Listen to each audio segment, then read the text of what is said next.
सोनिया नाम की एक 24 साल की लड़की बैंगलोर में एक आईटी कंपनी में काम करती थी और वह अपने एक छोटे से फ्लैट में अकेली रहती थी जो शहर के बाहरी इलाके में था।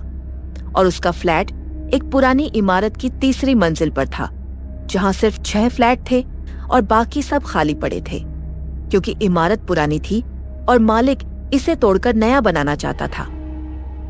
एक शुक्रवार की रात सोनिया देर से ऑफिस से घर लौटी, लगभग रात के 11 बजे, और जब वह अपने फ्लैट की सीढ़ियां चढ़ रही थी तो उसे लगा कि कोई उसके पीछे चल रहा है। लेकिन जब उसने पीछे मुड़कर देखा तो सीढ़ियां खाली थीं। सिर्फ एक टूटा हुआ बल्ब टिमटिमा रहा था जो अजीब से साए बना रहा था। सोनिया ने अपने फ्लैट का दरवाजा खोला और अंदर गई और उसने दरवाजा बंद करके लॉक किया। और जैसे ही वह अपना बैग रखने के लिए मुड़ी, उसे अपनी खिड़की से बाहर कुछ दिखाई दिया। सामने वाली खाली इमारत की खिड़की में कोई खड़ा था और सीधे उसकी खिड़की की तरफ देख रहा था। एक आकृति जो बिल्कुल स्थिर थी और जिसका चेहरा अंधेरे की वजह से साफ नहीं दिख रहा था। सोनिया को थोड़ा अजीब लगा, लेकिन उसने सोचा कि शायद कोई होमलेस व्यक्ति उस खाली इमारत में छुपा होगा, और उसने अपने पर्दे बंद कर दिए और फ्रेश होने के लिए बाथरूम में चली गई।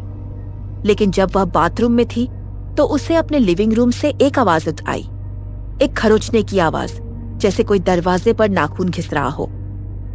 सोनिया की सांस रुक गई और उसने पानी बंद किया और ध्यान से सुना, और वह आवाज फिर आई, इस बार थोड़ी तेज, और वह सीधे उसके मुख्य दरवाजे से आ रही थी। और सोनिया ने हिम्मत करके बाथरूम से बाहर झांका और लिविंग रूम की तरफ देखा तो दरवाजा बंद था। लेकिन दरवाजे के नीचे से जहां थोड़ी सी जगह थी, उसे 2 पैर दिखाई दिए, नंगे गंदे पैर जो बिल्कुल स्थिर खड़े थे। और फिर वह खरोंचने की आवाज फिर से आई, और इस बार दरवाजे पर उंगलियों के निशान दिखाई देने लगे, जैसे कोई बहुत जोर से खुरच रहा हो। सोनिया का दिल इतनी तेजी से धड़कने लगा कि उसे लगा कि वह बेहोश हो जाएगी, और उसने अपना फोन उठाया और पुलिस को कॉल करने की कोशिश की, लेकिन फोन में नेटवर्क नहीं आ रहा था। और तभी वह आवाज रुक गई और दरवाजे के नीचे से वह पैर भी गायब हो गए और सब कुछ शांत हो गया। सोनिया लगभग 10 मिनट तक वहीं खड़ी रही, डरी हुई, पसीने से भीगी हुई, और फिर धीरे धीरे दरवाजे के पास गई और चेन से बाहर झांका। और बाहर कॉरिडोर खाली था, कोई नहीं था, लेकिन उसके दरवाजे पर ताजे खरोंचों के निशान थे जो नाखूनों से बने थे, और वे निशान इतने गहरे थे कि लकड़ी की परत उखड़ गई थी। सोनिया ने तुरंत दरवाजा बंद किया और सभी खिड़कियां चेक की कि वे ठीक से बंद हैं या नहीं, और उसने अपने बेडरूम में जाकर दरवाजा अंदर से लॉक कर लिया और बिस्तर पर बैठ गई। और उसने फिर से फोन ट्राई किया और इस बार नेटवर्क आ गया, और उसने अपनी एक सहेली को फोन किया और सब कुछ बताया। और सहेली ने कहा कि वह सुबह तक वहीं रुके और किसी को भी दरवाजा न खोले, और अगर फिर से कोई आवाज आए तो तुरंत पुलिस को फोन करे। सोनिया ने हाँ कहा और फोन रख दिया, और उसने अपनी बेडरूम की लाइट जला दी और बिस्तर पर लेट गई। लेकिन उसकी आंखों में नींद नहीं थी और वह बस घड़ी देखती रही। 12 बजे, 1 बजे, 2 बजे, और फिर लगभग 3 बजे के करीब उसे फिर से एक आवाज आई। लेकिन इस बार यह खरोंचने की आवाज नहीं थी, यह उसके अपने बेडरूम की खिड़की से आ रही थी। कोई खिड़की के शीशे पर टकटकी लगाए खड़ा था और देख रहा था। सोनिया का पूरा शरीर जम गया क्योंकि उसका बेडरूम तीसरी मंजिल पर था और बाहर कोई बालकनी नहीं थी, कोई सीढ़ी नहीं थी, कोई रास्ता नहीं था कि कोई वहां तक पहुंच सके। फिर भी खिड़की के शीशे पर एक चेहरा था, एक औरत का चेहरा जिसकी त्वचा बहुत पीली थी और आंखें बहुत बड़ी और खाली थीं, और वह बिल्कुल स्थिर खड़ी थी और सोनिया को घूर रही थी। और फिर धीरे धीरे उस औरत ने अपना हाथ उठाया और खिड़की के शीशे को खुरचना शुरू किया, और उसके नाखून इतने लंबे और काले थे कि शीशे पर निशान बनने लगे। सोनिया चीखना चाहती थी, लेकिन उसकी आवाज गले में अटक गई और वह बिस्तर से उठकर दूसरी तरफ भागी और बेडरूम से बाहर निकल गई। और जब वह लिविंग रूम में आई तो उसने देखा कि उसका मुख्य दरवाजा खुला हुआ था, हालांकि उसने उसे अंदर से लॉक किया था। और दरवाजे से ठंडी हवा का एक झोंका अंदर आ रहा था और उस हवा में एक अजीब सी गंध थी, सड़े हुए फूलों और गीली मिट्टी की गंध। सोनिया दरवाजे की तरफ दौड़ी और उसे बंद करने की कोशिश की, और जब वह दरवाजा बंद कर रही थी तब उसने बाहर कॉरिडोर में देखा और उसका खून जम गया। कॉरिडोर के अंत में जहां सीढ़ियां थीं, वही औरत खड़ी थी और वह धीरे धीरे सोनिया की तरफ चल रही थी और उसकी चाल बहुत अजीब थी, क्योंकि उसके पैर जमीन को छू नहीं रहे थे, बल्कि वह थोड़ा हवा में तैर रही थी। सोनिया ने तुरंत दरवाजा बंद किया और सभी फर्नीचर को दरवाजे के सामने खींचकर लगा दिया, और फिर वह अपने बाथरूम में भाग गई और दरवाजा बंद करके वहीं बैठ गई। और उसने फिर से अपनी सहेली को फोन करने की कोशिश की, लेकिन इस बार फोन बिल्कुल काम नहीं कर रहा था। स्क्रीन काली हो गई थी, हालांकि बैटरी पूरी चार्ज थी। सोनिया रोने लगी और उसने बाथरूम के दरवाजे को अंदर से लॉक कर लिया, और फिर उसे बाहर से आवाज आने लगी, फर्नीचर के घिसटने की आवाज, जैसे कोई उन्हें हटा रहा हो, और फिर दरवाजे के खुलने की आवाज, और फिर कदमों की आवाज जो फ्लैट के अंदर आ रही थी, धीमे घिसटते हुए कदम जो हर कमरे में जा रहे थे, ढूंढ रहे थे। सोनिया ने अपनी सांस रोक ली और बिल्कुल शांत बैठी रही, और फिर वे कदम बाथरूम के दरवाजे के बाहर आकर रुक गए, और सोनिया सुन सकती थी कि कोई दरवाजे के दूसरी तरफ खड़ा है और सांस ले रहा है, एक भारी खरखराहट भरी सांस जो किसी बीमार व्यक्ति की सांस जैसी थी।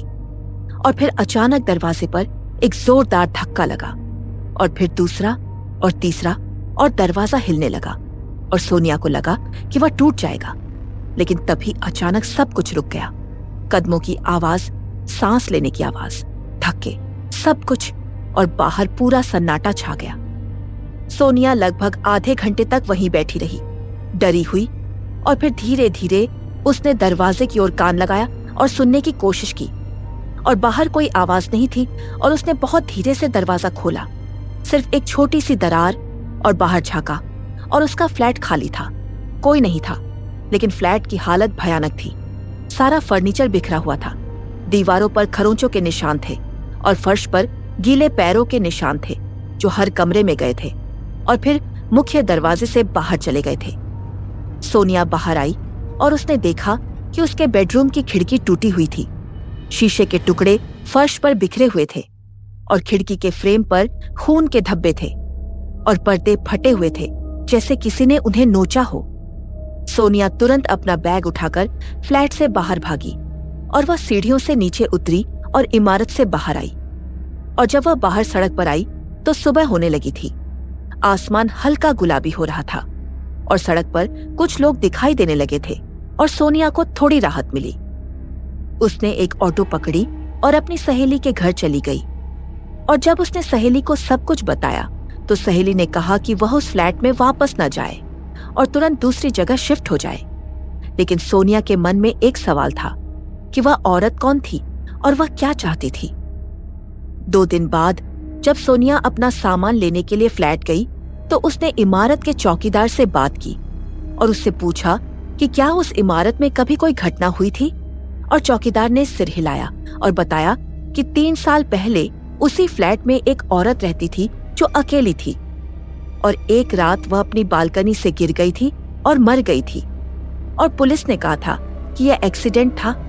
लेकिन कुछ लोगों का कहना था कि उसने खुदकुशी की थी क्योंकि वह डिप्रेशन में थी, और तब से उस फ्लैट में कोई ज्यादा दिन नहीं रुकता। सब कुछ महीनों में शिफ्ट हो जाते हैं क्योंकि उन्हें अजीब चीजें दिखती हैं और सुनाई देती हैं। सोनिया को झटका लगा और उसने पूछा कि वह औरत कैसी दिखती थी, और चौकीदार ने बताया कि वह बहुत पतली थी, पीली त्वचा, बड़ी आंखें और लंबे बाल, और सोनिया को एहसास हुआ कि यह वही औरत थी जो उसने उस रात देखी थी। सोनिया ने जल्दी से अपना सामान उठाया और वहां से चली गई, और उसने एक नए फ्लैट में शिफ्ट होने का फैसला किया। लेकिन उस रात के बाद सोनिया बदल गई थी। उसे रात में नींद नहीं आती थी, वह अकेले रहने से डरने लगी थी, और कभी कभी उसे अभी भी लगता था कि कोई उसे देख रहा है, खासकर जब वह अकेली होती थी। और सबसे डरावनी बात यह थी कि एक दिन जब सोनिया ने अपने पुराने फ्लैट की फोटो देखी जो उसने उस रात बाद में खींची थी, तो उसमें से एक फोटो में जो उसने अपने टूटे हुए बेडरूम की खिड़की की खींची थी, उसमें बाहर खिड़की के फ्रेम पर वह औरत लटकी हुई दिख रही थी। उल्टी, उसके बाल नीचे लटके हुए थे, उसकी गर्दन टेढ़ी थी और उसकी आंखें सीधे कैमरे की तरफ देख रही थी। और सोनिया को याद आया कि जब उसने यह फोटो खींची थी तब वहां कुछ नहीं दिखा था, लेकिन फोटो में वह साफ दिख रही थी। और यह तस्वीर देखकर सोनिया को एहसास हुआ कि वह औरत सिर्फ उस पुराने फ्लैट में नहीं है, वह तस्वीरों में है, यादों में है, और शायद अब सोनिया के साथ भी है, हमेशा के लिए। क्योंकि जो लोग अकेले मरते हैं वे अकेले नहीं रहना चाहते, वे किसी को ढूंढते हैं, किसी को अपने साथ रखना चाहते हैं। और उस रात सोनिया उनका शिकार बन गई थी, और अब वह कभी पूरी तरह अकेली नहीं होगी, क्योंकि वह औरत हमेशा वहां होगी, हर अंधेरे कोने में, हर टूटे शीशे में, हर खाली कमरे में, इंतजार करते हुए, देखते हुए और कभी कभी बुलाते हुए। क्योंकि अकेलेपन का दर्द मौत के बाद भी नहीं जाता, वह बस और गहरा हो जाता है, और जो इसे महसूस करते हैं वे दूसरों को भी इसमें खींचना चाहते हैं, हमेशा के लिए।